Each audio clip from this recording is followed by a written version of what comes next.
Bismillahirrahmanirrahim. Assalamualaikum warahmatullahi wabarakatuh. Alhamdulillah wassalatu wassalamu ala Rasulillah wa ala alihi wa sahbihi wa man wala wa ba'du. Saudara-saudariku, berjumpa kembali dalam sesi tanya jawab di permulaan bulan Dzulhijjah.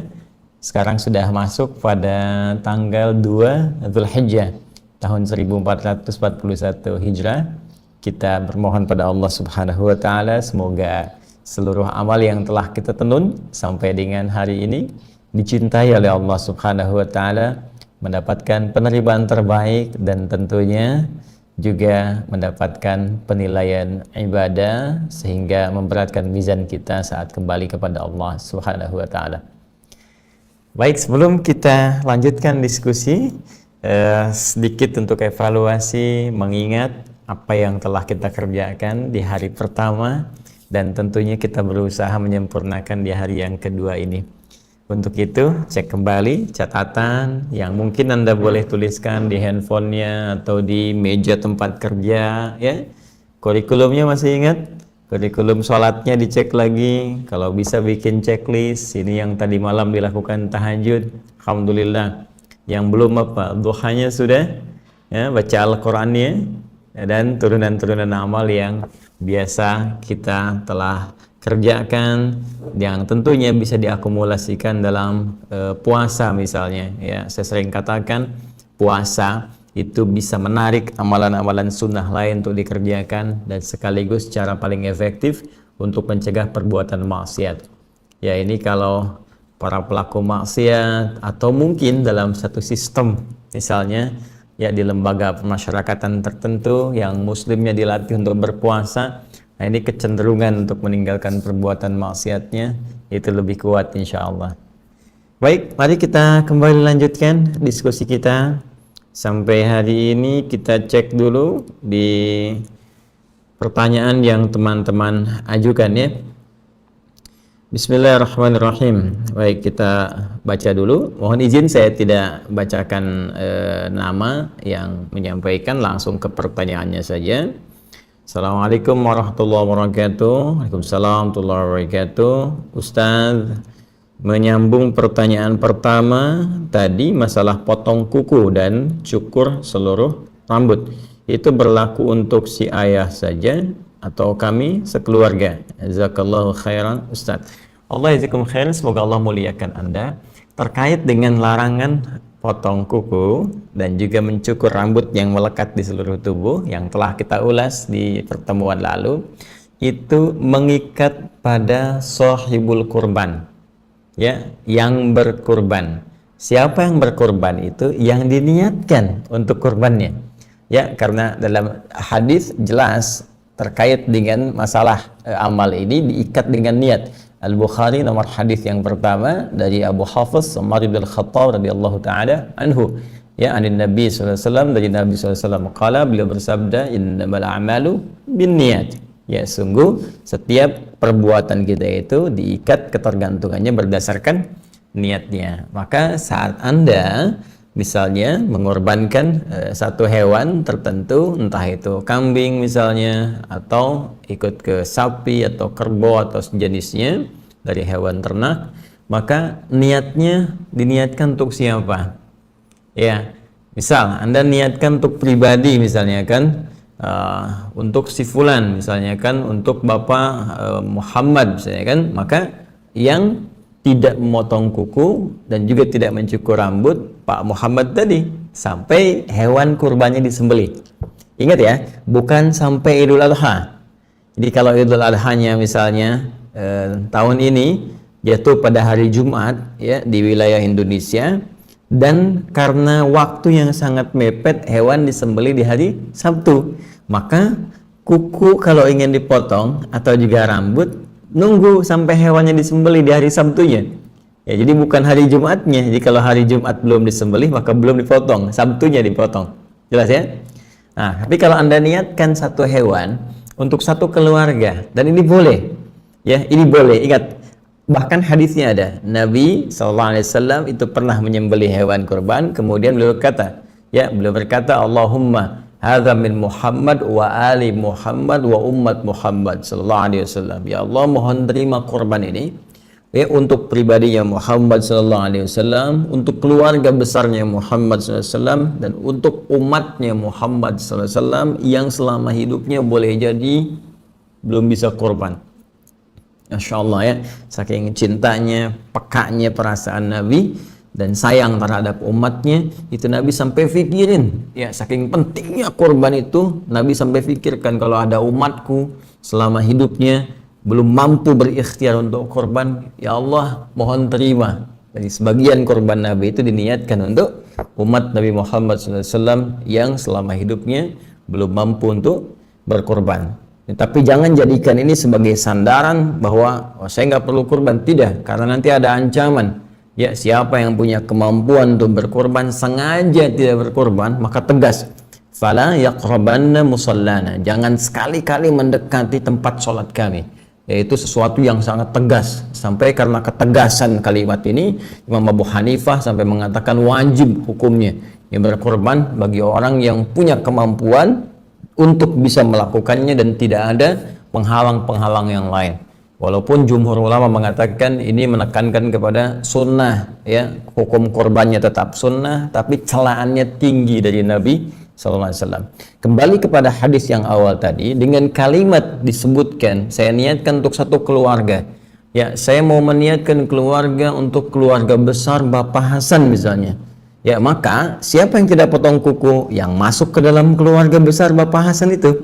Ya, ibu Hasannya, ya, istrinya Pak Hasan misalnya, kemudian juga anaknya. Kalau anak ada 3, maka 3-tiganya nggak potong kuku, nggak mencukur rambut sampai dengan selesai hewan kurban disembelih. Jadi secara singkat bergantung kepada niatnya, diniatkan untuk siapa, maka dengan niat itu mencakup keseluruhan yang diniatkan, tidak memotong kuku dan tidak mencukur rambut yang melekati tubuh sampai hewan kurban disembelih, dengan hikmah yang kemarin telah saya utarakan. Semoga Allah berkenan mengampuni seluruh dosa-dosanya dari ujung rambut di kepala sampai dengan ujung kuku di jemari kaki. Wallahu ta'ala a'lam bissawab.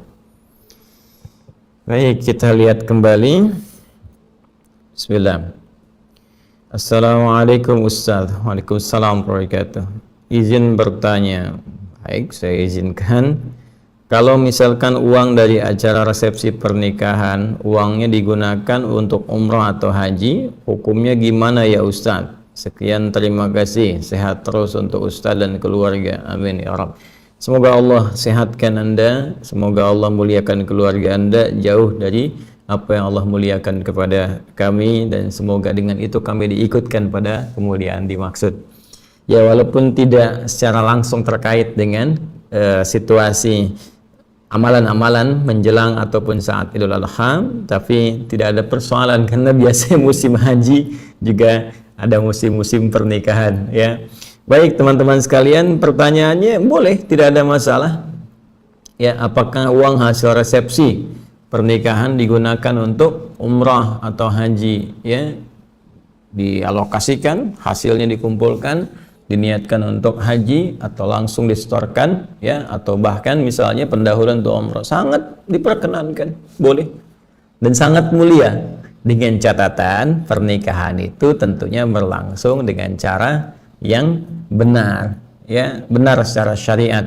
Awas, hati-hati, jangan sampai menikah sesama jenis misalnya, itu sangat dilarang, ya kan? Atau pernikahan-pernikahan yang diharamkan ya, dengan syarat-syarat tertentu. Ingat, terpenuhi rukun, terpenuhi syarat, ada 2 orang saksi, ada wali, ada segala rupanya, dan tentunya ini telah terpenuhi semuanya insya Allah.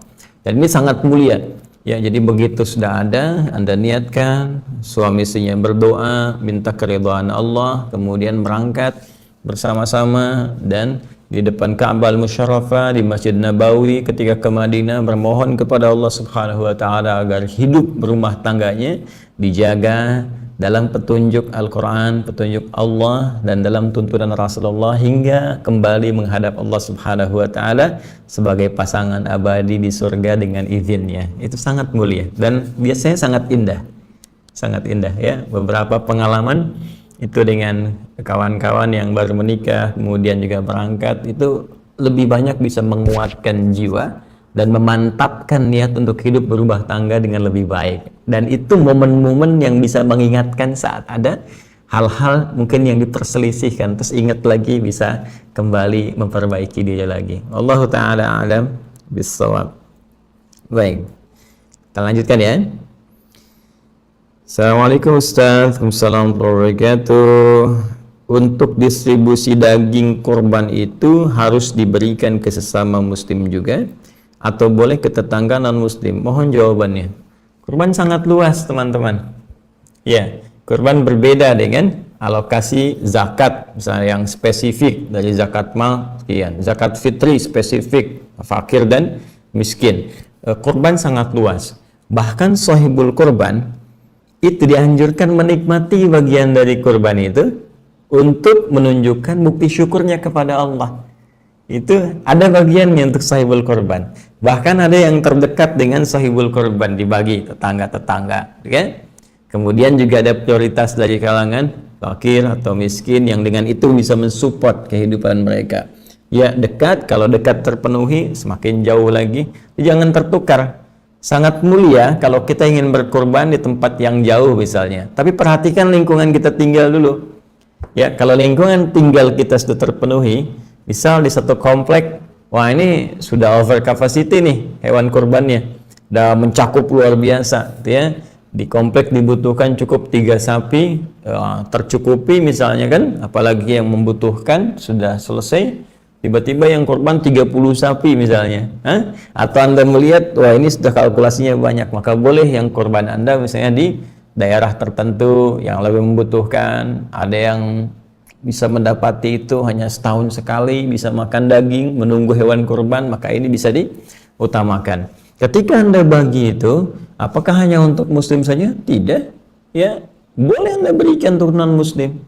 Sampaikan bahkan sebagai syiar rasa cinta, rasa berbagi, nilai toleransi, dan bahkan Anda niatkan dalam bagian-bagian hewan itu yang halal bisa menjadi petunjuk Allah Subhanahu wa taala yang kemudian menghunjam dalam sanubarinya. Anda sampaikan, datang dengan penuh senyuman, kalau bisa Anda sertakan dengan sembako yang lain misalnya, ya. Ketika ditanya, apa ini Pak? Inilah yang diperintahkan oleh Al-Quran, oleh Nabi Muhammad SAW dalam hadisnya, supaya kita untuk saling berbagi dalam kehidupan yang bisa meringankan, ya, dan menyinergikan, dan serta hadir sifat saling membantu dalam kehidupan dunia khususnya dengan niat-niat yang baik. Jelas ya? Allah Ta'ala alam bissawab. Ya, kalau di Indonesia mungkin kelihatannya ya apa ya, banyaknya muslim, kan?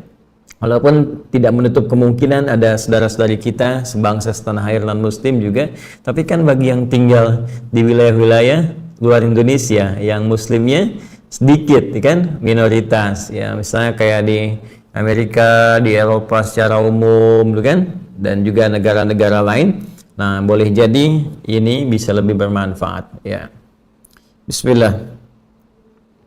Assalamualaikum Ustaz. Waalaikumsalam warahmatullahi wabarakatuh. Saya ingin bertanya, bagaimana saya mengerjakan puasa Dzulhijjahnya seperti puasa Daud? Apakah boleh Ustaz? Mohon penjelasannya Ustaz. Semoga Allah ampuni dosa-dosa Ustaz beserta keluarga. Amin. Jazakumullah khair.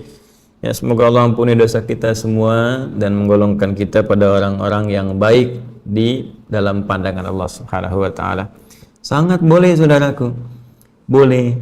Karena saya sering katakan anjuran di awal Dzulhijjah 1 sampai 9 ini adalah memperbanyak puasa.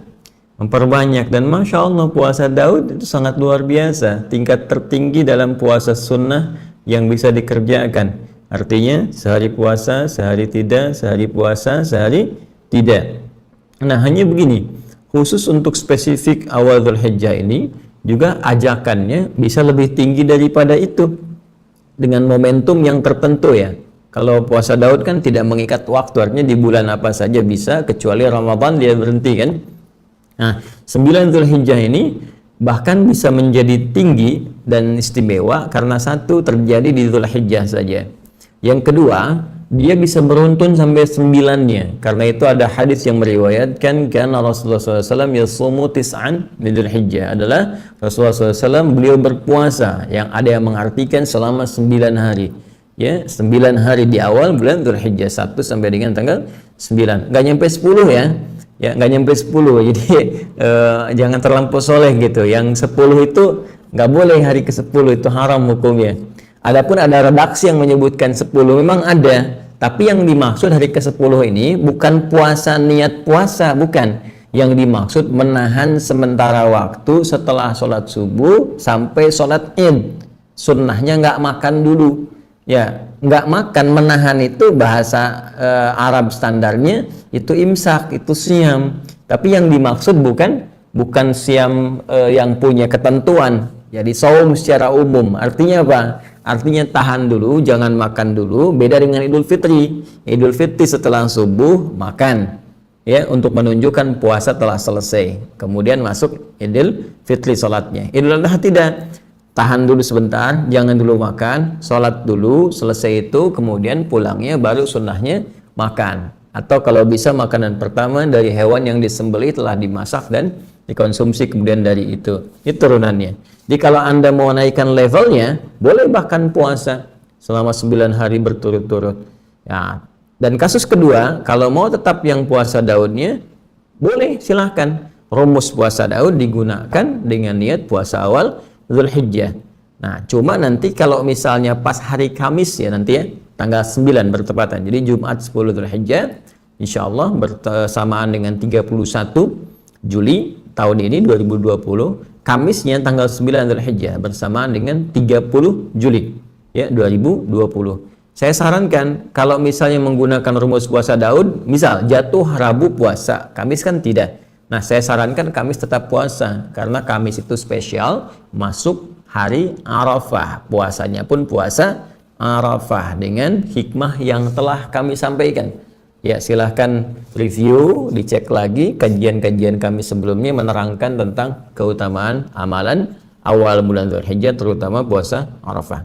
Jadi singkatnya, silahkan boleh dilakukan dengan sistem tadi. Naikkan levelnya pun boleh 9 hari berturut-turut, ada sisa ya nanti ke depan.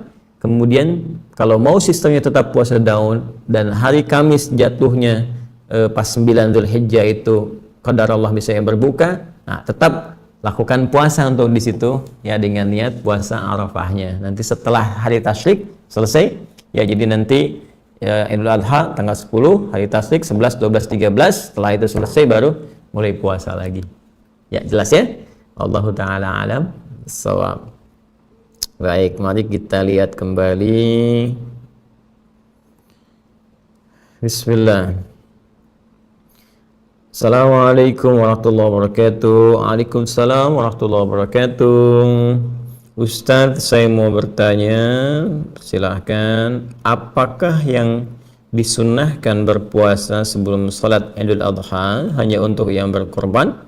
Sekian, terima kasih banyak Ustadz, dan terima kasih untuk Anda, semoga Allah memuliakan Anda.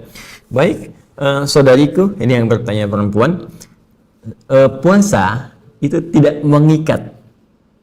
mengikat kepada yang berkorban saja, tapi amalan yang bersifat umum. Ya, jadi tidak mengikat dengan satu amalan tertentu, hanya anjurannya bersifat umum. Artinya, mau yang berkorban, mau yang tidak berkorban, atau belum ada kesempatan untuk berkorban, kesempatan berpuasa sangat terbuka.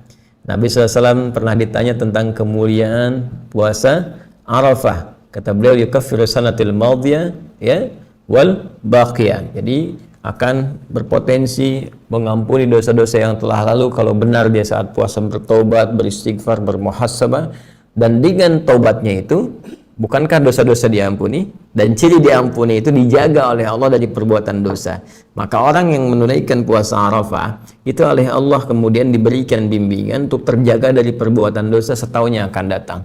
Itulah yang diterjemahkan dengan redaksi diampuni dosa setahun sebelum dan setahunnya akan datang. Bicara memahami yang akan datang itu bukan berarti udah otomatis diampuni sehingga ada gambaran yang keliru. Karena diampuni bebaslah. mau korupsi, mau ngambil, mau nyuri, tidak. Tetap itu menunjukkan puasa Arafahnya nggak berhasil. Ya, kalau orang tetap berbuat maksiat setelah itu dan sengaja dilakukan, ya, itu menunjukkan ada yang tidak berhasil dalam puasanya. Jadi saya katakan tetap menunaikan puasa dianjurkan, dan semoga Allah limpahkan pahala dan berikan kemampuan pada kita untuk berkorban. Allah Ta'ala alam bissawab. Baik, selanjutnya, Assalamualaikum Ustaz, Assalamualaikum wabarakatuh. Jazakallah atas ilmunya. Semoga Allah muliakan Anda dan kita bersyukur kepada Allah. Begini, saya mohon izin sebelum saya bacakan pertanyaannya. Apa yang saya uraikan itu punya dua kemungkinan. Ya, bisa ada nilai kebenaran di situ, bisa mungkin keliru. Jadi Anda boleh bandingkan lagi dengan pendapat-pendapat ulama, rujuk lagi, dan saya sarankan juga coba lihat misalnya di MUI seperti apa, itu kan ada kumpulan-kumpulan ulama ya dan sebagainya. Saya ini masih pembelajar, jadi kalau misalnya ada yang benar sesuai dengan ketentuan Rasulullah SAW, dari Al-Qur'annya juga ada petunjuknya, dan ini yang coba saya ikuti kan, dengan keterangan ulama-ulama pewaris Nabi. Nah, dari situ silahkan amalkan. Tapi kalau Anda ragu, cek lagi pendapat ulama-ulama yang lain ya. Dan jika banyak jumhur mengatakan demikian, bukan perkara khilaf ya, tapi perkara-perkara yang dibenarkan. Kalau khilaf itu bisa pilihan, dan biasanya kalau manhaj saya tidak memaksakan ya. Jadi kalau ada beberapa pilihan, ini loh bismillah ada 4 cara, ada jahar, ada sir, ada nggak baca sama sekali, baca rakaat pertama selanjutnya nggak baca, hadisnya banyak,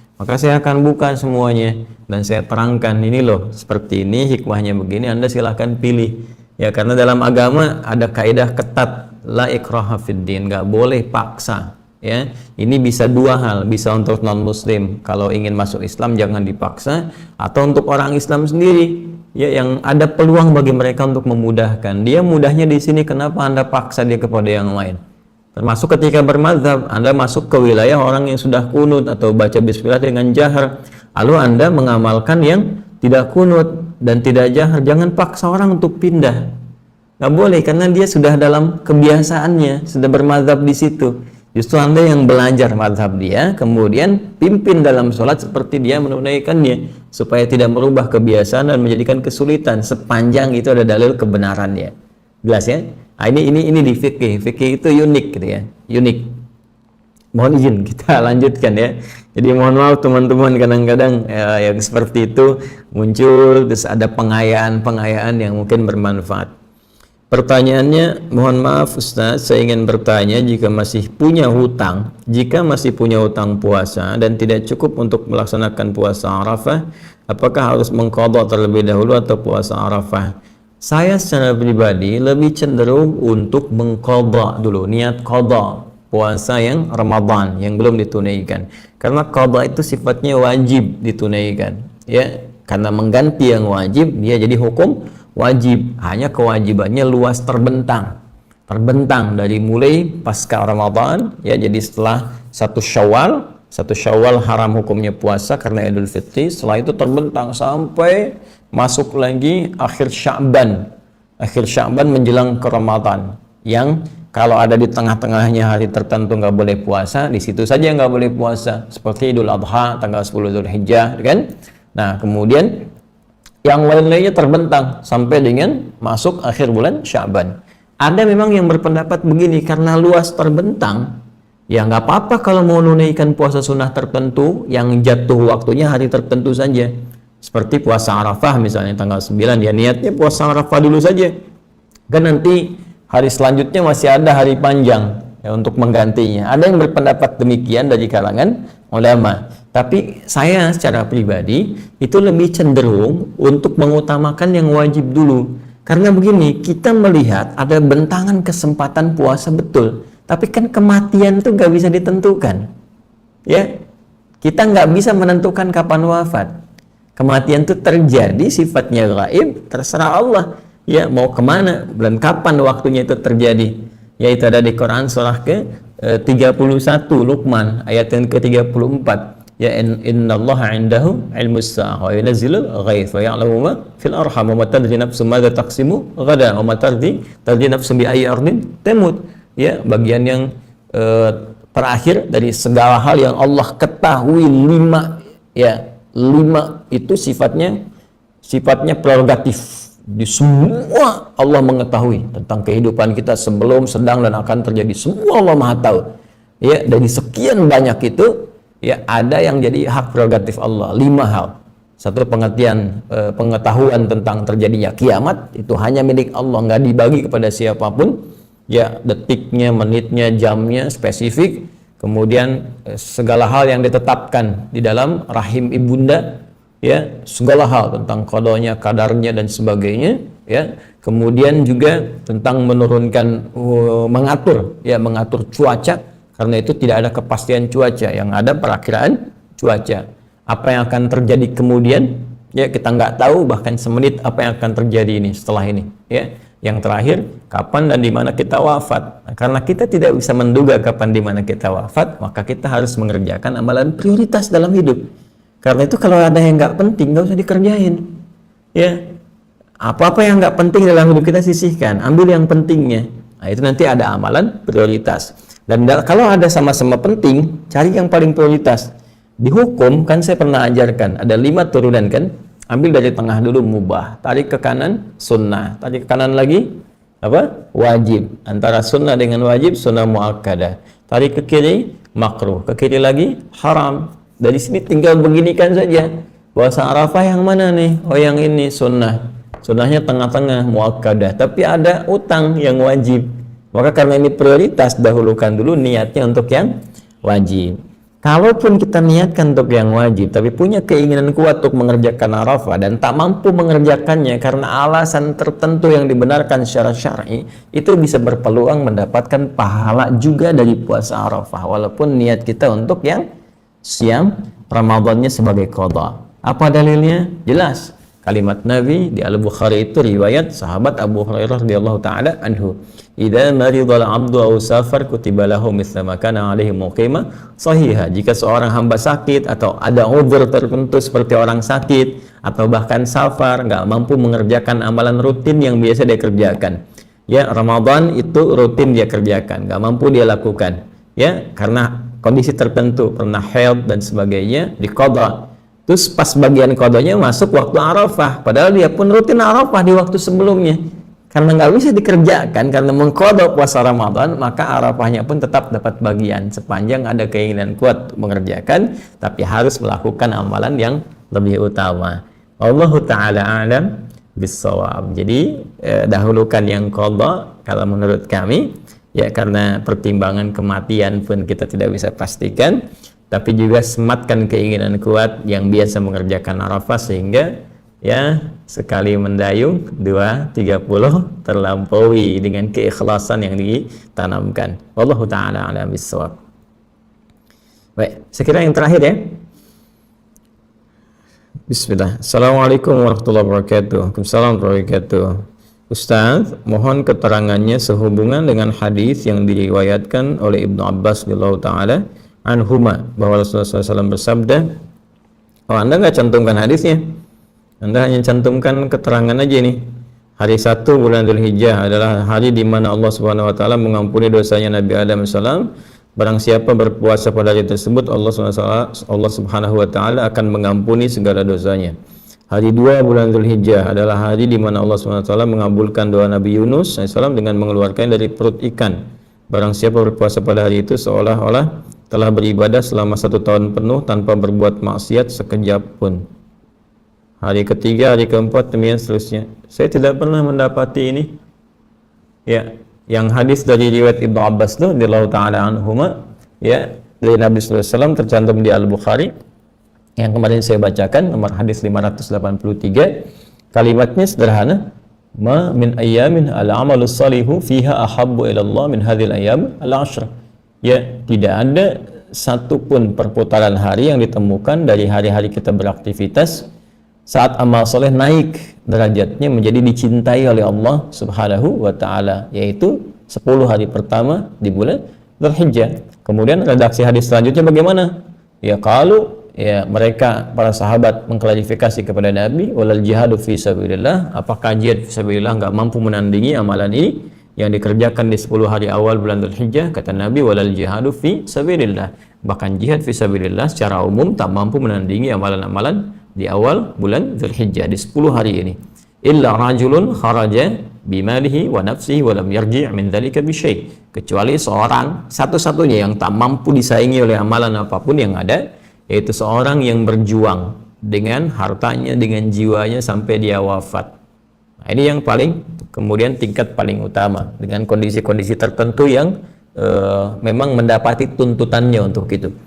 Nah, ini luas, bukan hanya di medan perang ketika ada tuntutan misalnya, tapi juga di medan juang dengan pengetahuan. Ada ya dai yang dia sampai ke pelosok, masya Allah, kalau bisa tuh ada sistem ya. Saya dulu tuh waktu kecil masih ingat sekali suka dibawa juga ya oleh paman, ada Wa tuh kakaknya ibu ya, jadi suka ditunjukkan ada dai-dai dari pelosok-pelosok yang sowan dengan ke rumah, ditunjukkan nih dari mana, ini yang dari di Papua, ini yang dari Kalimantan, ini dari apa, dan masya Allah tulus ikhlasnya luar biasa.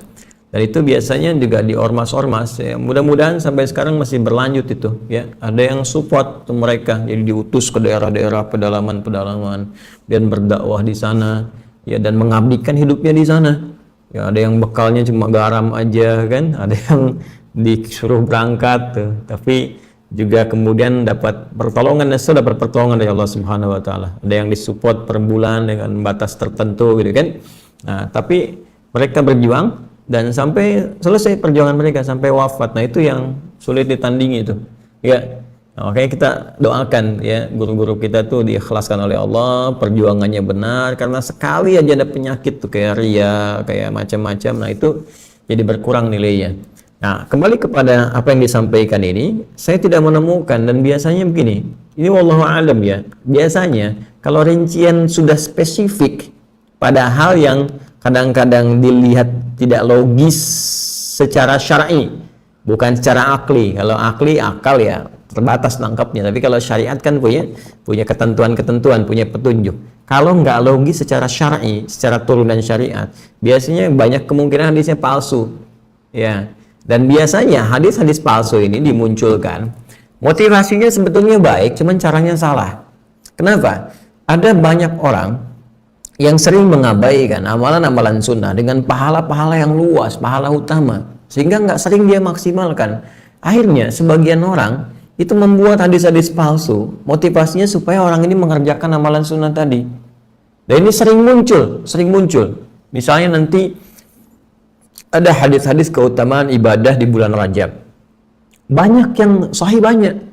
Dan ini juga saya pernah temukan, video saya dipotong tuh ya. Dan semoga Allah berikan petunjuk kepada orang-orang yang seperti itu. Ya, ada orang-orang yang kadang-kadang motong video, kadang dibenturkan dengan ustaz-ustaz lain, ya itu udah itu kita berdoa saja semoga diberikan taufik, petunjuk. Tapi teman-teman gak usah buang-buang waktu lihat yang seperti itu ya, tinggalkan aja. Nah, di bulan Rajab itu ada amalan Rajab, Sya'ban, hadisnya banyak yang sahih dan amalannya tinggi. Nah, cuma orang gak banyak sadar, akhirnya banyak juga yang nyusun hadis-hadis palsu, dibikin hadis palsu, dirinci itu. Kalau puasa sehari bulan Rajab pahala sekian, malam sholat pertama dibukakan ini sampai dengan hari kesekian. Nah, itu banyak hadis yang palsu, padahal yang sahih pun ada. Artinya tanpa berpijak pada yang palsu pun, ya kita bisa menggunakan yang sahih. Sama persis seperti kasus yang ini, awal bulan Dzulhijjah dirinci itu.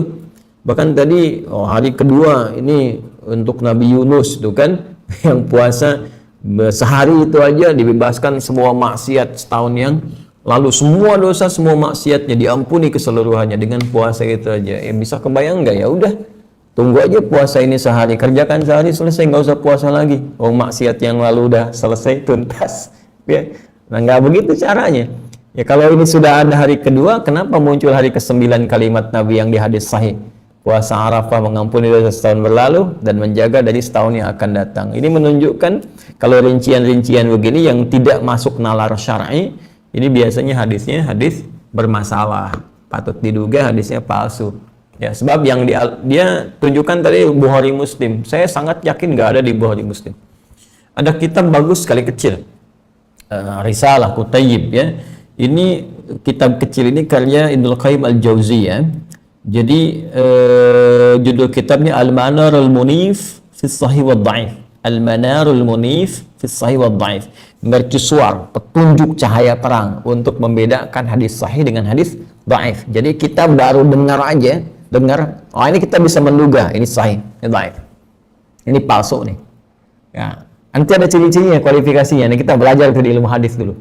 Jadi kalau mendengar yang kayak gini nih, kayak sesuatu yang dirinci pahalanya, tapi kayak nggak masuk akal secara syariat. Ya, cukup kerjakan ini, maka dibukakan pintu surga seluas-luasnya. Semua dosa diampuni. Dan itu bisa mengalahkan amalan wajib yang utama seperti Ramadan, kan? Kayak gini, puasa hari kedua. Sekarang nih, hari kedua. Itu bisa menggugurkan semua maksiat, semua dosa yang pernah dikerjakan hari-hari sebelumnya. Sampai dia puasa di hari itu. Ini luar biasa. Kalau demikian, apa faedah yang puasa Arafah? Nah, jadi menurut saya tetap kita berpuasa, tetap kita beramal, tapi jangan bersandar kepada apa yang tadi disampaikan. Yang seperti itu penting untuk diketahui, sehingga nanti ada beberapa ulama menulis spesifik tentang kitab hadis-hadis palsu untuk memberikan informasi kepada kita. Wallahu ta'ala alam bissawab. Boleh jadi karena keterbatasan saya untuk mengetahui hal-hal tadi, bisa Anda juga compare dengan ustaz-ustaz lain, ulama-ulama lain, sehingga bisa menempatkan sesuai dengan tempatnya. Ya, jadi kalau saya sederhana, ambil yang referensi paling kuatnya, isi di situ dengan amalan-amalan. Ya hari kedua ini jangan tunggu hari 9 karena belum tentu kita wafat. Bertobat di hari kedua, minta ampunan Allah, perbanyak amalan dan sebagainya. Tentu keutamaan-keutamaan diberikan, dan dengan itu tidak menggantungkan kepada keterangan yang bermasalah. Saya kira demikian teman-teman. Allah Ta'ala a'lam bishawab. Semoga Allah muliakan kita semua. Berjumpa malam nanti dalam live di Aqsa Al-Quran Sunnah Solution, insya Allah, ya, spesifik untuk membahas makna ayat-ayat Al-Quran sesuai dengan keterangan para ulama kita yang merujuk pada petunjuk Rasulullah SAW. Selamat beramal saleh, saling mendoakan dan menguatkan. Semoga Allah ridhai kita semua. Subhanakallahumma bihamdika asyhadu an la ilaha illa anta astaghfiruka wa atubu ilaik. Wa akhiru da'wana alhamdulillahi rabbil alamin. Assalamualaikum warahmatullahi wabarakatuh.